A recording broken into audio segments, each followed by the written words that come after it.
To this week's live version of the Wellbeing Show. I'm your host, Noel, and I've got a great guest on, Paul, who's literally just run all the way at top speed from Weston-super-Mare to Bristol. So he's still panting away, and he might continue sweating throughout the show, but don't worry about it. Hopefully he won't expire. It would have done yesterday. We'd done it yesterday in that heat. So I think we would have been saying goodbye to you, mate. But anyway, well, we're saying hello to you, so hang on in there. We're back live after I've been gallivanting in the south of France for a couple of weeks. So I'm back at the grindstone here. This is a live version of the show. It'd be lovely to hear from you. We are broadcasting out on, as usual, back on Facebook Live and on YouTube. So drop comments in there if you've got any. And also you can drop a note on my phone, 07506. Get your thumb out of the way of your camera, Paul. 07506 319 745. It's going to be one of those evenings, but there you go. Be great to hear you. Drop me a message on WhatsApp or give us a call. I'll make you famous. You can join in us. That's me done. Well, Paul, welcome. It's great to have you. Thanks for running all the way from Weston-super-Mare to be with us. That's very dedicated of you, mate. Thank you for having me. No, it's a real pleasure to be on here. I have no idea what we're in store for, but I'm up for anything. All right, I'm sure you are. You've just come from doing a workshop, a new group, yes, I think, for your drama company, your theatre company, which is called the Morning After Drama, isn't it? Yeah. Yeah, I basically opened up in Weston-super-Mare about 2 months ago. Brilliant. Maybe 6 weeks or so, and it's just thriving. It's unbelievable. I mean, the dream kind of was to try and do them everywhere around the country, and we started in lockdown in Bristol, where I kind of thought to myself, I really want to use my acting skills, my drama education, and everything that I've learned over the years to kind of do an alternative type acting class, but more build an actual community and a theatre company where everyone has a say, everyone has involvement and gets to kind of really, escape in a healthy way.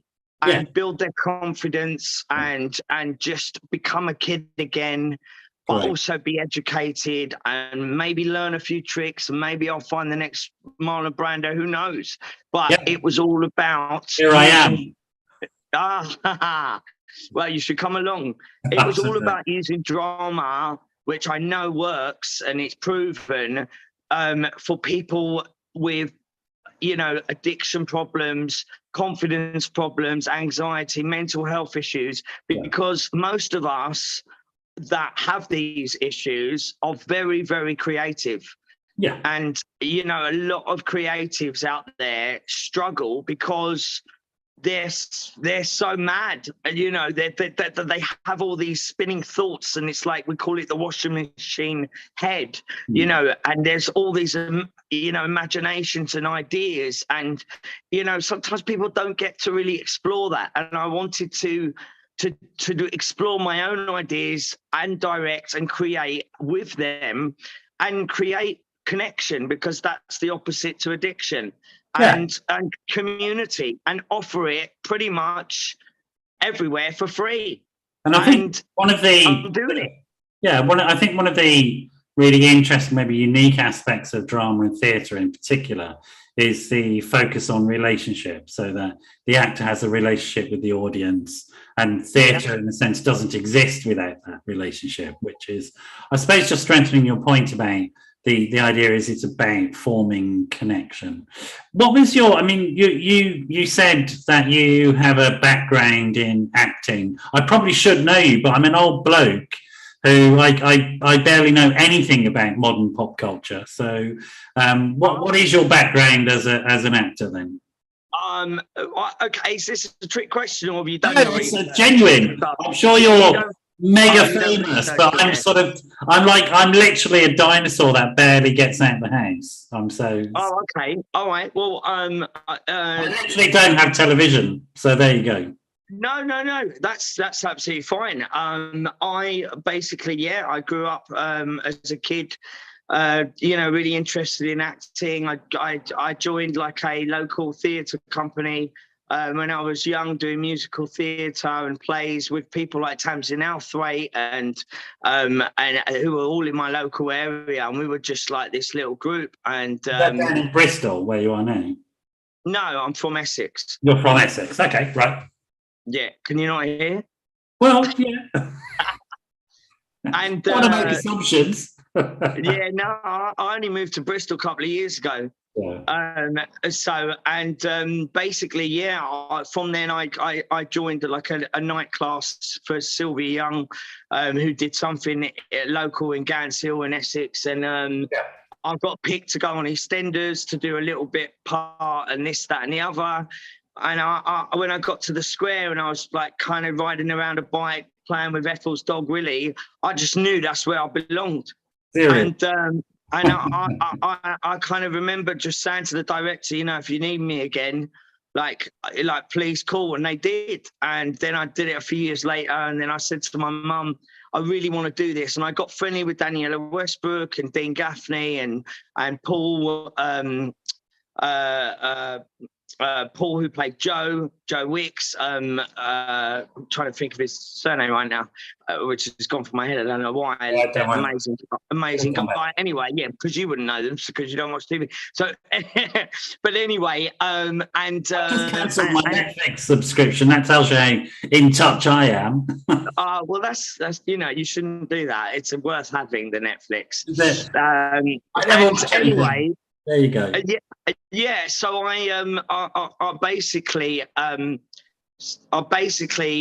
decided to go to drama school, but my mum wouldn't let me go until I'd done my GCSEs. Okay. And it's very expensive to go to drama school. So if I got in, my dad would have to really work hard to send me there. And I did get in, and he gave me that opportunity. And I went to Italia Conti Academy of Theatre Arts and did a performing arts degree. And when I finished that, I was modelling. I was doing some bits and bobs, like with kind of music videos and stuff like that. And I realised I don't want to do that. I really want to act. I have to act. And I joined with Sylvia Young's adult agency. I had to audition for that. I got in, and she's an amazing woman, and she reminds me of our friend Elizabeth, actually, Burton Phillips, and who is a wonderful woman. But anyway, I got an audition suddenly for a big show that was a new, like, 90210. Beverly Hills 90210, but English version called Hollyoaks, which is a big soap opera on Channel 4. And, there was a big elimination day. But I have to be honest, I never watched it. So I'm sure. Yeah, well, you would have. Like James, my techie guy, would have watched it because he's young. And yeah. So I auditioned for this bad boy that was part of this new big family, and I got the part. And they said, move up to Liverpool. And that was it. And Phil Redmond, the creator who created Grange Hill and Brookside. Yeah, I know the name, Phil Redmond. That's my generation. I remember Grange Hill. I used to watch that. But post Grange Hill, I haven't watched anything. I'm they just wheel me out every now and then. But I'm a bit, You sound like you're like really old. You're not old. I am. You're not that old. Come on. I am. I just look really good because I go away a lot. Oh, that's what it is. Yeah. And anyway, and that was the start of my life and my career in TV. And the rest is history. You managed that. I mean, it's sort of because you started as a kid, basically, didn't you? You started quite young, and then you went to. But you were still quite young, I guess, to sort of come out of drama school and go straight into a high-profile job. I can't imagine that. I mean, most people would think, oh, that's ideal, isn't it? But actually, there's quite a lot of pressure involved in that stuff. It was, Noel, and you're correct. And my whole mission in life is to kind of steer people down more of the like artists that are coming up in the game, even in music or in soaps or even presenters or whatever it may be, that they get the health and well-being that they need, and the care and the direction and the kind of, the advice and help and support that I didn't get. Yeah. And I didn't get it, and I had money. There were women, there was fame. I was on TV nearly every night, and then on a Sunday, the omnibus, and suddenly it all just is too much, too young in a way. And I was the name of my book, by the way, but no, but yeah, Don't no, put a link to it. Can you get it on Amazon or something? No, it's not out yet. Okay. And at 19, you know, footballers' money, you know, drugs come in, drink comes in, girls' fame, and no one told me how to handle it. Yeah. And it was hard. And little did I know then that I suffered with the disease of addiction. So you were caning it and sort of just thinking you were invulnerable, and not straight away. It's a progressive illness. I was enjoying it. I was having fun. I was doing good work. I never got high when I was working. Only on my days off, we were like a family. We partied like most people do, but like you were at uni, you know. But it was after. It's when it all goes away. It's when I left, when I decided to go and move on, and I went to the States and lived in Hollywood for 3 years, and the dream was there, but you can't party and do good, amazing auditions for massive, huge Hollywood blockbuster films.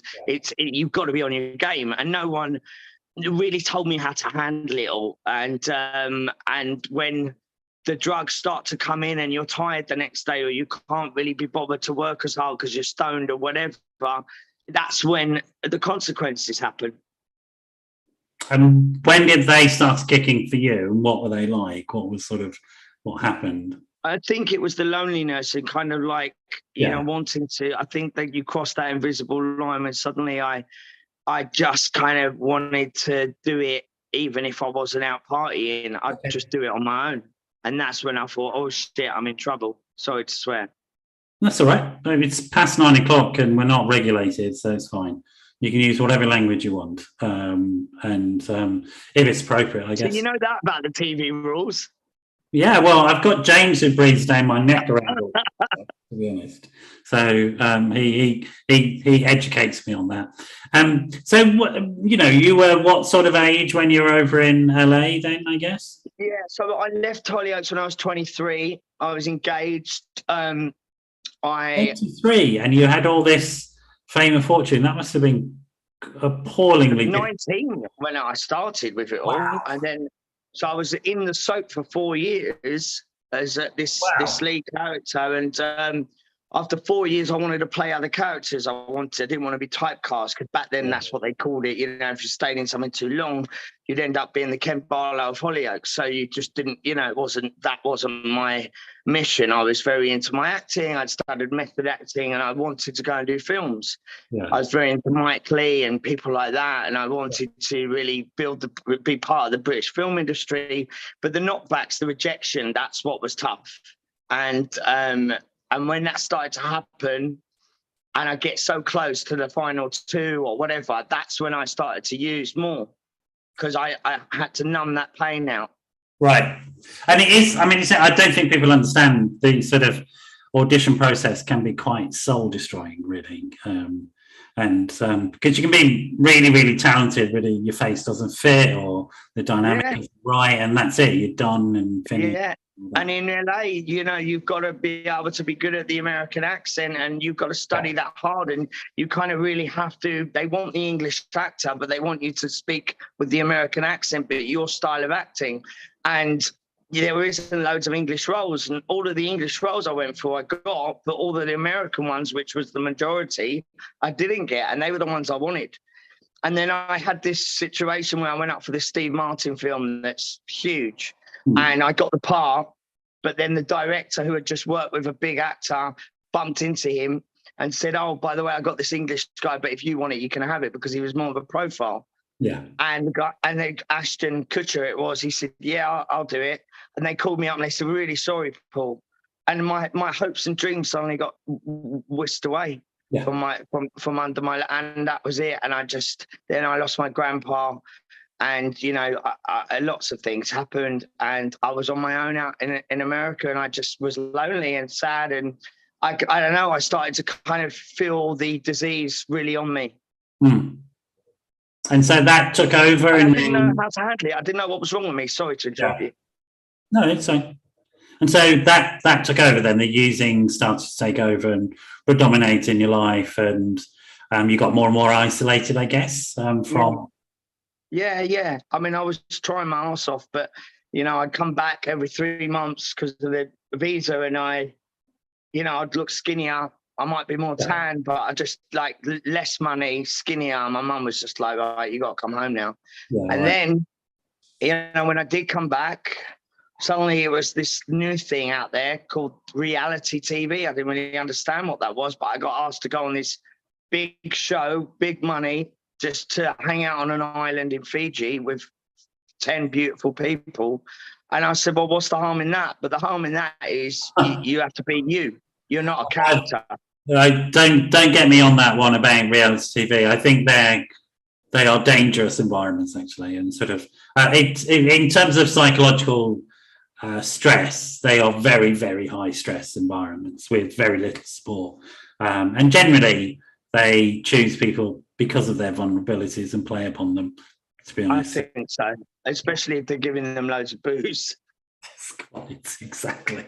And you're coming off a lot of drugs. Okay. So when we had our chat on the phone, we said we're not going to get too much into all stories, but I think it was useful for people to know that bit of your story, what motivates you. So you go through this process, and I guess at some point you get some sort of realization there's a problem, and then you find some help, right? How did that happen? I had to recognize the problem and admit it. And I finally realised, like, I'd seen Robbie Williams go to rehab. Yeah. And he wrote Angels at this place. And I was like, oh, I'll go there. And I saw Kate Moss go somewhere at that time. And they were both kind of like getting this help. And I thought, right, if they can do it, I need to admit it. Oh, well, I don't name the place, but yeah. That's where it is. I know it. It's the field. And it was awesome until some mother, you know what, sold me out to the news of the world. What, while you were getting treatment? Got on the phone to his girlfriend and said I can earn $1. Oh, okay. And it killed me. Yeah, of course. So it nearly killed me, and that's the problem with fame. People wanting to earn money that are still sick, and I don't blame him, but that's the disease. That's the selfishness, the kind of, and you might see addicts like that, but actually we're beautiful people. There's amazing people, but some people do really sick things when they're sick.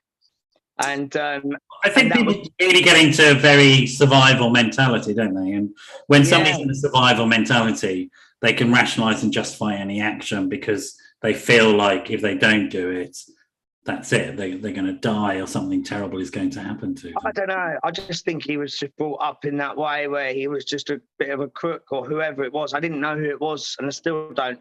But I had my suspicions. I was about to complete there, and I kind of like wanted to know who it was, and I was very upset. And this double-page spread came out, and it was the only newspaper we got, and it was there, and I was just furious. And I've let it go, but it was a bad thing, and I know that's what. So what it done was it made me shut up and not be able to open up, and that's the worst thing in the world. So rehabs after that I went to, I found it very hard to open up and to trust, and it took a long time. So that's why my journey took quite a while to really open up. And then when I realized, fast forward, how important it is to not care and to dump your shit, basically dump that rucksack full of baggage, because that's the only way I can get better, is to take the power out of it, to get it out. Yeah. And to talk about it, and I encourage people to ask for help and to talk about their stuff, because there's nothing to be ashamed of. Not at all. And what was the was there a thing, an event, or was it a slow burn where you got to the point where you went, oh, look, actually, my health and well-being is more important than getting even with anybody who's done me some wrong or something? Oh yeah, I mean, it's resentment, isn't it? When you're re-feeling something and you're resenting someone, you're never going to. I just stayed sick, and in the end, I think I realised that if I carried on, I wasn't going to live much longer. Yeah. And then, I was doing all these shows, and I was just kind of doing them, and they were hurting me even more in a way because I wasn't well enough to really do them, but I was being asked to do them, and I think the turning point for me was really, just seeing what it was doing, and this is where Elizabeth kind of comes in, is that how it affects the family, the ripple effect. We should say we have a shared friend, actually. Elizabeth is a friend of mine and a friend of yours as well. But Elizabeth Burton Phillips had this very tragic experience where she had two twin boys, both of whom got into active addiction, and one died from it. And killed himself tragically. And from that, Elizabeth was inspired to set up a really incredible project called Drug Fam. And she sends her love. I was with her earlier this evening because I'm one of the trustees of Drug Fam. And so we had a board meeting. He was very bored. I was very bored. We were all very bored. And I said, oh, yeah, Paul. And they sort of, yeah. And because you were involved in one of the original story where she wrote about this. Yeah, Mum, Can You Lend Me 20 Quid was a best-selling book that she wrote, and she started the charity Drug Fam for Nicholas, who passed away because he didn't want to entice his brother anymore, and he didn't see a way out. And basically, when I heard that there was a play about it, I thought, wow. And I went to go and see it, and I loved it. And I said, I want to be in it. And she knew I was an actor, and she knew that I was in recovery. And I just jumped at the chance. And we performed it in prisons. We performed it all over the place. But she never wanted to really do it in theatres. It was all about education. And we did the audio book, and we took it on tour for a long time, and it changed over the years. And I hopefully, maybe one day there'll be a film or whatever. But I love her dearly. She knew me because I was doing a lot of work for the Amy Winehouse Foundation, going into schools with their resilience program, and that's when I realised that just telling my story to these kids wasn't enough. Right. I wanted to get them up and put them in scenarios, role plays that they'll find themselves in real life. So say they're in the park and someone's passing them a drink or a joint. What do? Now, a lot of the time for me, it was peer pressure. I wanted to copy like what the older lot were doing. I wanted to be part of that. And so when we act it out, these role plays, you can have different outcomes. So I developed a drama program for the Amy Winehouse Foundation, and it's still going today. And from that, the realization of how we can deter these kids from going down the wrong road through using drama was phenomenal, and the evidence and the proof was just amazing. So how did you get involved with the foundation, which, by the way, people who know this stuff have very high regard for them? I mean, they do really top quality work. I mean, it's sort of amazing stuff I've done over the years. Yeah, I worked with them for years, and unfortunately, there was a time where I wasn't very good, and I was too afraid to even mention it. And this is the thing, I'm doing Flackstock on Monday for Caroline Flack's, a memory of her for mental health. And she, unfortunately, as we know, took her life because I believe she was too proud or too scared to lose her job or to admit what was really going on. And I kind of had a similar thing with the Amy Winehouse Foundation. I was too scared to not carry on the work that I was doing. But I wasn't very good myself. And then it was only when they kind of realised that I had to step away. But maybe... I don't think people realise the pressures on public figures and artists and creatives and the amount of pressure that's put on. We think about somebody like Amy, for example.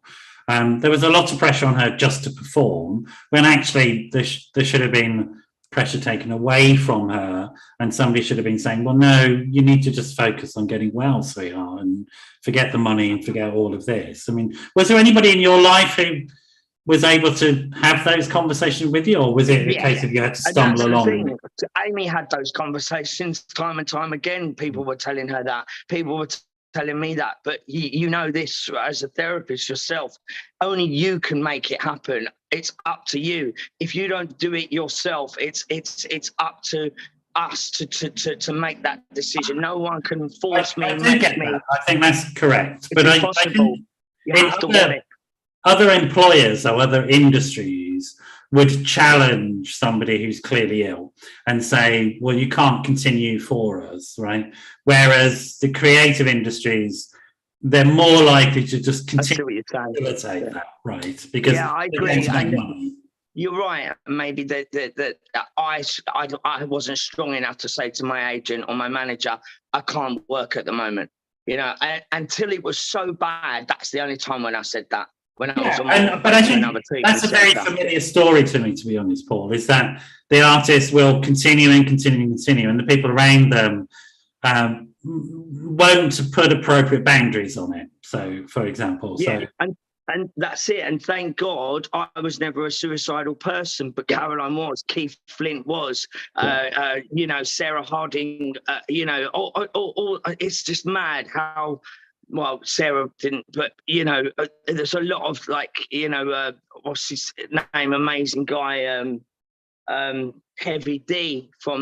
These are people you might not know, but they all took their own lives because that pride got in the way, because they were too scared maybe to really admit and ask for help. And I think it's got to stop. And you're right, there needs to be more support in the entertainment industry, and that's what I advocate.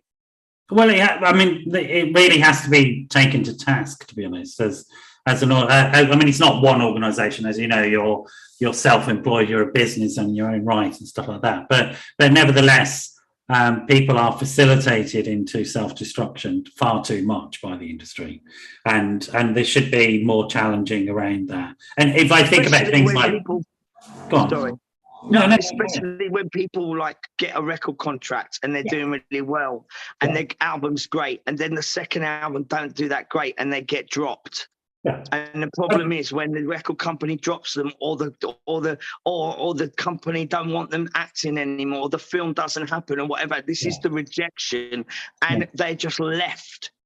Like Love Island. You will know this. There's a thing called the Hollywood detox, right? Which is a thing it's very expensive treatment facilities that essentially dry somebody else out so they can do the next album or the next film, and everybody knows that this person is not going to make it, that there's no real attempt to do recovery with that person, but there's too much money invested in the name, etc. So there has been that type of impact, and we don't see it so much in the UK, but certainly seeing it in America. Yeah, River Phoenix, and exactly. And you've got, and then you've got look at Britney Spears, man. It's just, it goes on, there's so many, and Johnny Depp now, it's like enough, these people just. I think I agree with you. There's been far too many tragedies. Yeah, too many tragedies of really beautiful people who are talented, so talented. Yeah, absolutely. So every day's a struggle, man. I'll admit it. It's not easy. It's not easy, but I have to do what I've got to do. But your story is very familiar to me in the sense of it wasn't just one moment. You've struggled over a number of years to come to terms with various demons, by the sounds of it, and sort of, but also use the arts and your creativity as part of that healing journey. Is that correct? Is that reasonable? Absolutely not. And it really helps me. They all think that, I'm helping all them. It does so much for me. I'm selfishly doing it. You know, like it does so much for me. I'm buzzing from what I just done, and I just taught the most amazing, beautiful people from the community that didn't want to even say boo to a goose and couldn't leave their homes, and now they're coming every week. Their confidence is building. They've got a little WhatsApp group. They're meeting up, and they're all like-minded people connecting to each other because they understand each other, which is beautiful. And how did you find that courage then to get over your fears and anxieties that you were covering up with the using and etc., etc.? What would you say were the key points for you in terms of the things that shifted, and when you began to find the tools and resources that you felt, okay, I can make this? You know what it was? Getting clean. Okay. When I got clean and the drugs weren't in me anymore, that's when my confidence came back. And I couldn't believe how much they had ripped and pulled the confidence away from me. Okay. You know, I had an underlying mental health problem called ADHD, and I never knew about it. And it made a lot of sense. And after 20-something rehabs, no one ever told me until the one place I went to. They finally said, maybe you need to see someone. I think it's very underdiagnosed, particularly in addiction, because they can look the same, but they're not the same at all. You know, and they're very, very linked. And this kind of compulsion and impulsiveness, and you know, can't monitor or like. You know, my emotional mind or regulate. And more than that, people with ADHD that's undiagnosed, they will typically choose stimulants and become obsessive about using stimulants because, of course, the medical treatment for ADHD is a stimulant, and that can sometimes be a problem in recovery communities. If somebody, and I believe that, I thought that, and that's why I wouldn't have a stimulant for a long time until the psychiatrist said to me, "You need it because you're so high up the scale. If you don't, you're going to relapse again, and this is going to stop you or help you from relapsing." And he was right. I tell you what, if you go to, say, any AA meeting and you look in the corners that the people are not getting it, mostly there'll be people with undiagnosed ADHD. Yeah. And you re-diagnose them, you give them your program medication, suddenly they're fine, to be honest. Yeah, and I tell you what, it saved my life. Yeah. So now I know how to manage it. You take the medication for it? Of course I do, yeah, I have to. And what it does for me is it allows me to, it's like a superpower. It's amazing. So that's what gives me the drive and the creativity to really focus on what I love. And what also I find therapeutically, not medically, is to do, I play tennis. So tennis for me is amazing for ADHD. Man, you should see me on the court. I'm like Rafa. I'm like Nadal. I swear, I'm so. I just go for it.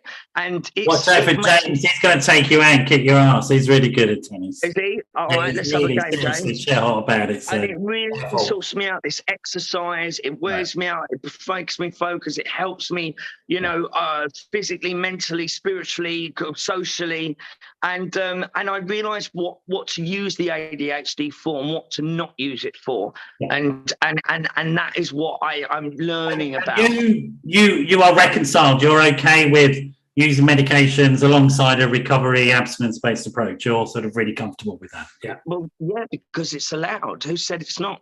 Yeah. Not me. I'm asking you. But it is a thing that happens. I mean, I hear it all the time.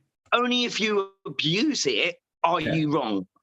Can you not do it? Modern ADHD meds can't be abused. I mean, because of the way they're structured chemically, it's not possible. They won't give you the tonic high, even if you chop them up. And it doesn't matter. I don't have any urge to abuse. No, not at all. They're not possible to abuse. They're possible to overdose on, but they'd just make you throw up, to be honest.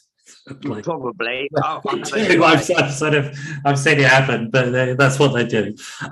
So that's great. And I wanted that message to be really clear because I knew that you had the diagnosis. And I think we need to have that clarity around the message around recovery circles that take the meds. If a doctor prescribes you medication, bloody well take it if it's going to happen.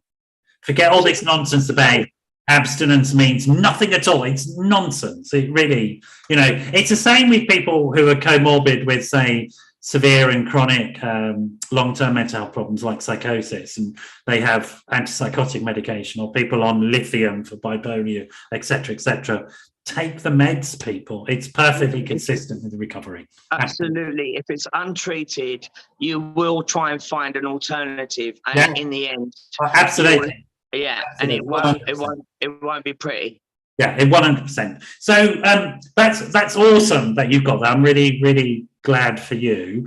And then you were doing Amy Winehouse, that project.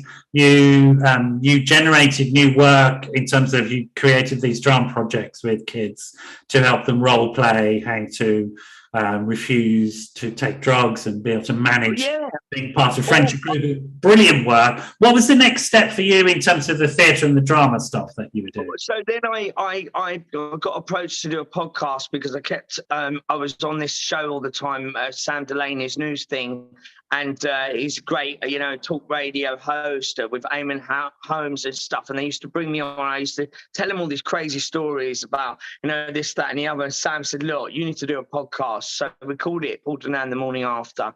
And it was at the beginning a lot about the morning after my crazy nights.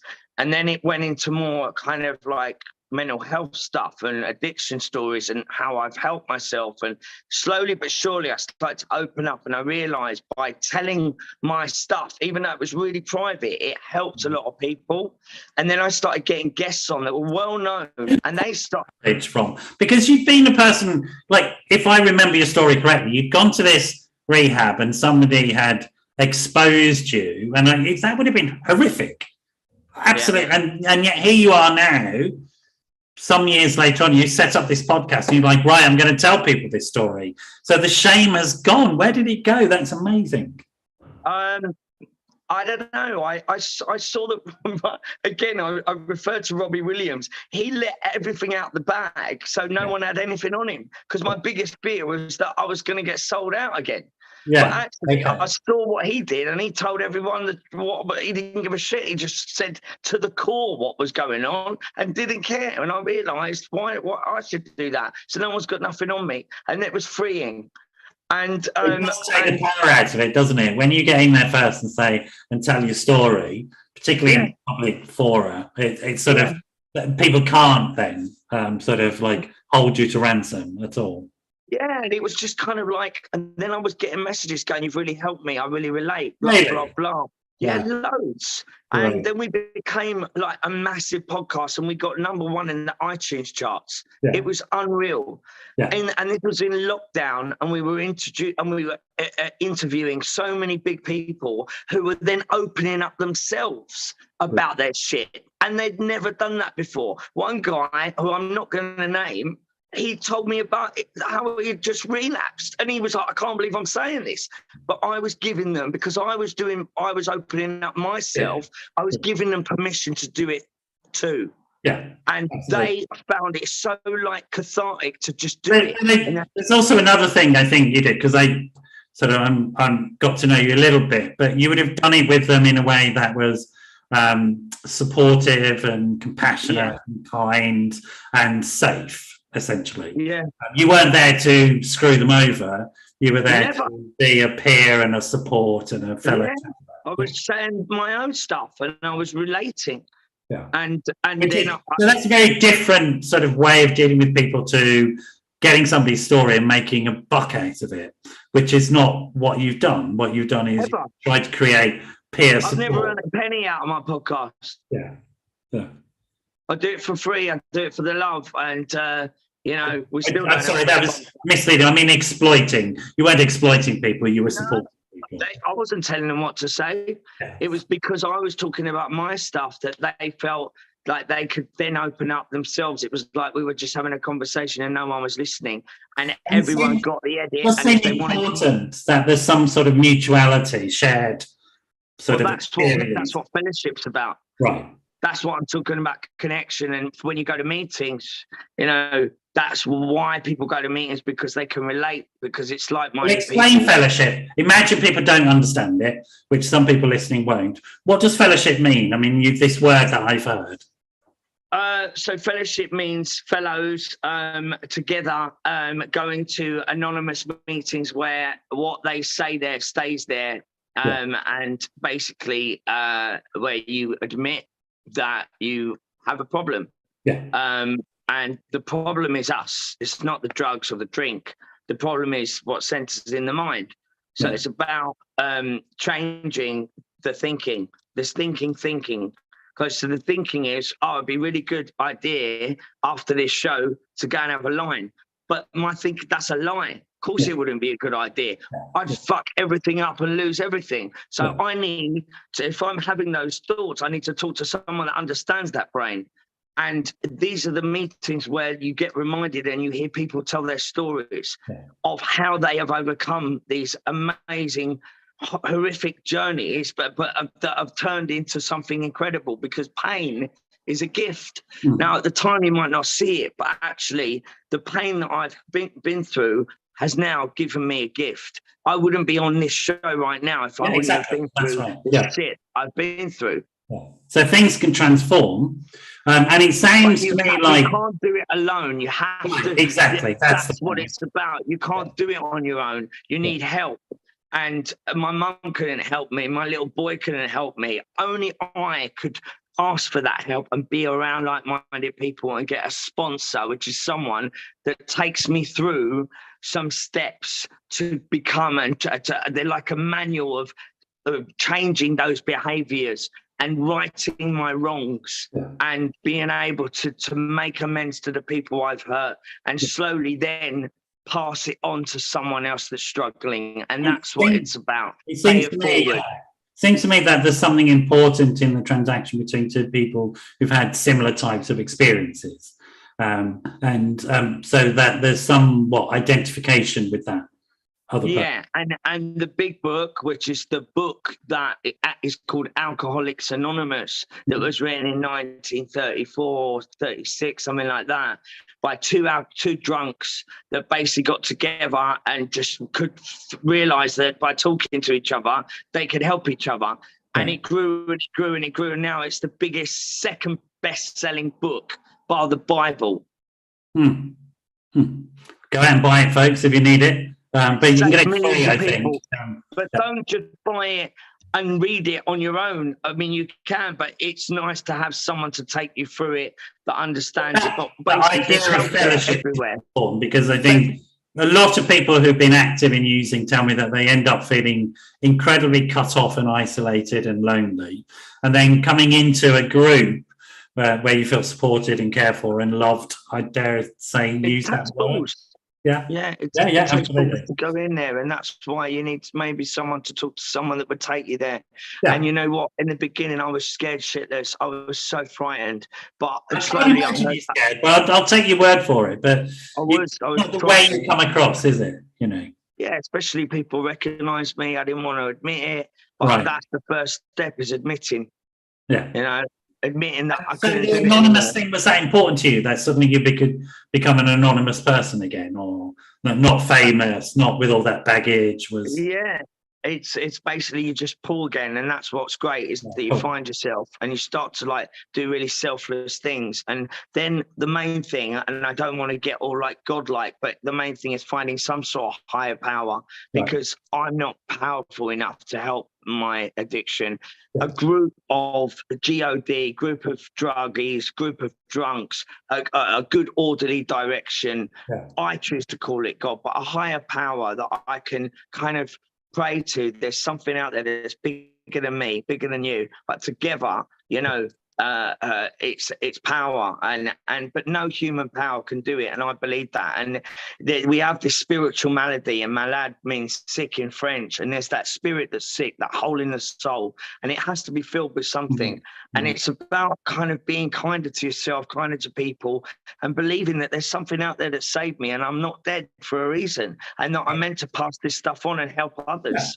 So having a sense of there's something beyond my own suffering is obviously a really good place to be. I mean, it's sort of whatever that sense of there is something bigger is really important. Could it be whatever? The universe is bigger. That's just Right. Something that brings the moon and the stars and all that up, the sun. Definitely. And so that was the sort of base where you transformed, you got the support you needed, you have to tell your story, get rid of your shame, and learn new skills and resources about support and not turning. Yeah, and it was all free, man. Yeah. And then you were doing the podcast, and then lockdown came, and you thought, lockdown came, and it was. You have this idea, I'll do a theatre company in lockdown. I don't know where that thought would come from. What happened was I was struggling with my ADHD. I wasn't. Right. I was. When you're isolated, it was really tough, and being isolated and not being able to go out for ADHD. I'm a people's person. I needed to be around people, go to my meetings I couldn't go to anymore. It was only on Zoom. I didn't really love that. It helped for a bit. My podcast was helping for a bit, but it wasn't enough. And I decided to go and get some help because I was scared of what was going to happen. And I went to a place in the Cotswolds, and from there, after getting some help and the right medication, which thank God worked, and because I was resistant to taking a stimulant, like I said. But when I decided to give in and to take it, that's when things changed. Right. And there was a yoga teacher who was amazing. She used to take us for walks, and I said, wow, I used to be really confident. I don't know what's happened to me. I want to do like a drama thing for people with mental health and ADHD and this. She said, well, do it.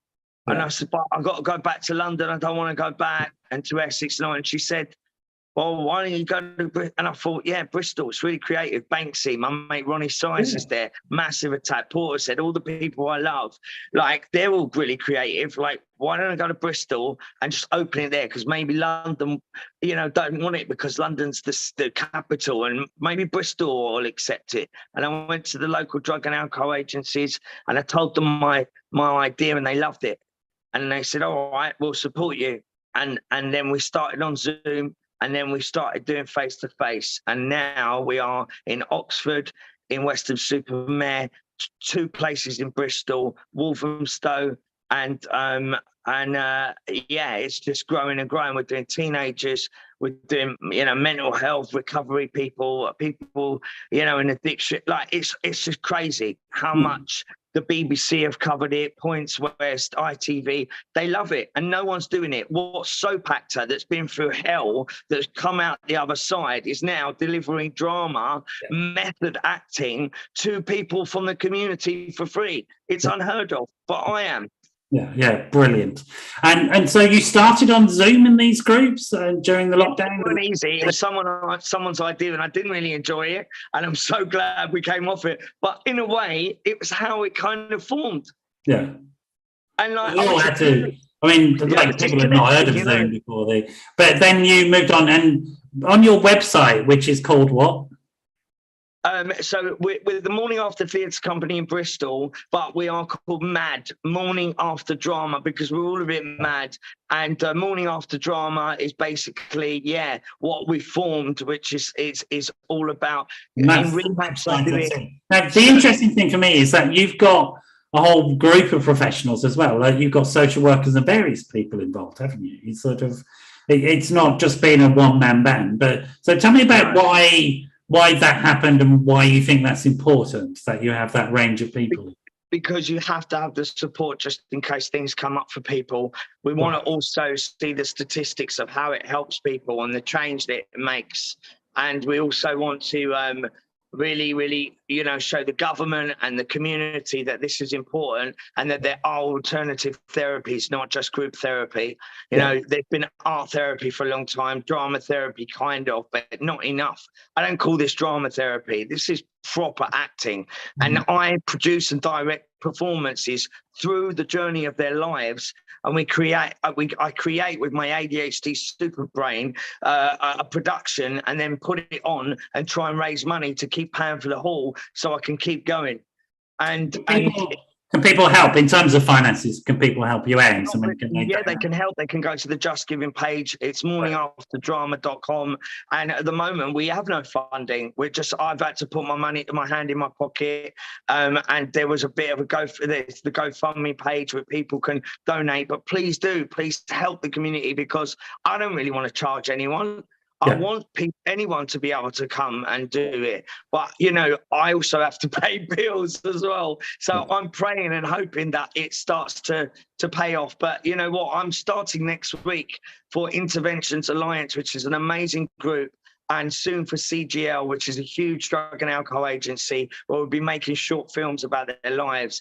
But by next week, I'm working with people on probation, people in prison, and to try and stop them from offending, so we can put the criminal, kind of help the criminal justice system, so they can go back to work and they can build their confidence, and they don't have to go and commit crime. And it's not about making them an actor, it's about seeing their behaviors and maybe changing those behaviors. Well, the thing about learning acting skills is I think they're just good life skills, to be honest. Sort of learning how to use your voice, learning how to engage, play different roles in life, learn your script, be relational with people, have a narrative and a story that you want to communicate with people. All these things I think are really basically good life skills to have. Yeah, I mean, I do interview skills. I'll put them in a scenario where they're getting interviewed by someone. I'll put them in a scenario where they kind of bumped into their ex-girlfriend. They don't know what to say. How do they, and they'll see it live in front of their face, and people will act it out, and they'll be like, oh my God, that's so real. Oh my God, what? So it's like when it happens in real life, they know what to do. But there's no scripts. I don't work with scripts. It's all improv. Yeah, I know. I would guess you wouldn't work with scripts. But there also seems to be in something you've said and the way you are, that it seems to be important that the theatre and drama that is produced is of a high standard. Is that right? Yeah, because I studied method acting. I have, really high standards with acting. And I believe that, to act is not to act. And acting is reacting. I'm not thinking about what I'm saying now. The camera's on me. It's believable because it's true and it's coming from my heart. And it needs to be like that on stage. It needs to be real. It needs to be believable. And all these people have been through stuff, and they're the best actors. We've been acting all our lives to get what we need.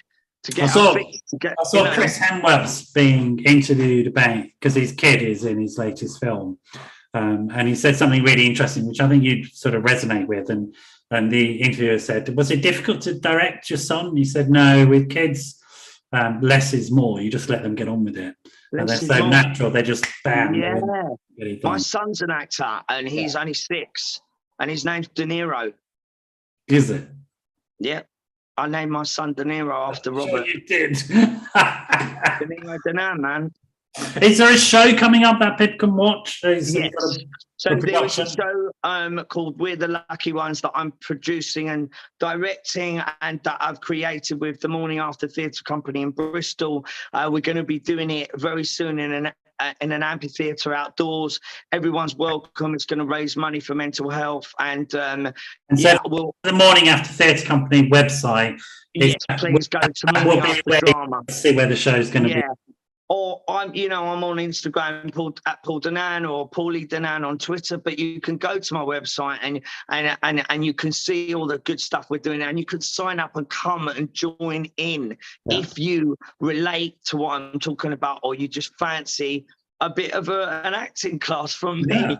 Yeah. And picking up on some of your energy as well. I love the fact that, I've seen the transformation happen in a lot of people with ADHD, that you go from a chaotic energy to a very driven, focused energy that is creative and beautiful and pure. And it's really amazing to see it in you. And, I really firmly believe that we are the message. It's how we are as human beings. It's not about preaching. It's not about educating. It's just about demonstrating in ourselves. And you demonstrate it to me, Paul, in spades. Thank you, Noel. You really do. And I'm sort of really, really touched by you and your story. And you've gone through hell, mate. Seriously. It's sort of like, and you're a survivor. And it's really lovely to see that you're a survivor and you've kept your arts intact and you're still sharing those arts. Because also, that's my background. I was an actor and theatre and etc. So, it's an open door here. I know it's inherently healthy.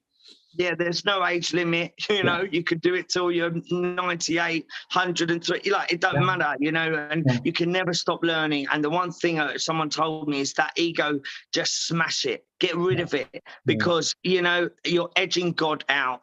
Yeah. And you just need to kind of realize that we're all the same. We're all just trying. Doesn't matter how famous or how rich or whatever. And when I'm doing my acting with them, I really feel like we're all on the same level, on the same playing field. And I think that's what it's about. It's like there's no hierarchy. This is just helping all of us. And, Noel, you're a beautiful man. And I really appreciate you letting me come on and you inviting me to tell my story.